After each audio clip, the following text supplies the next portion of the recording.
अस्सलाम वालेकुम, मैं हूं यासिर पीरजादा। आप देख रहे हैं मेट्रो 7 पाकिस्तान। आइए चलते हैं खबरों की जानिब।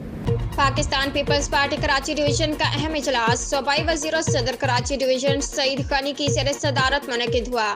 इजलास में पीपल्स पार्टी सिंध के general secretary senator Waqar Mehdi, Karachi division के general secretary Javed Nagori, Karachi division ladies wing के सदर doctor Shahida Rahmani, information secretary और सूबाई वजीर शहला रजा, मोहम्मद आसिफ खान, तमाम अजला के सदर और general secretaries, peoples labour wing, peoples lawyers forum, peoples students federation, peoples youth, peoples minority wing समेत तमाम झेली विंग्स के सदर और जनरल सेक्रेटरीज ने शिरकत की। इजलास में कराची में 11 यूनियन कौंसिल पर होने वाले इंतखाबात के हवाले से तफसीली तबादला ख्याल किया गया। पाकिस्तान पीपल्स पार्टी तमाम यूसीज पर अपने उम्मीदवार खड़े करेगी और इंशाल्लाह पीपल्स पार्टी अवामी ताकत से कामयाबी हासिल करेगी। इजलास में सुबह सिंध में जारी मर्दमशुमारी के हवाले से तमाम अजला के सदर और जनरल सेक्रेटरीज ने अपने अपने तहफ़्फ़ुज़ात का इजहार किया।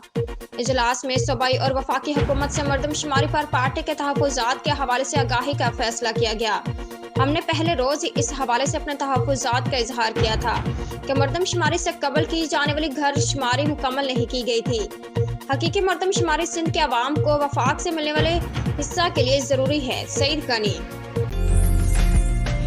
उम्दा में पकाएं और जी भर के खाएं।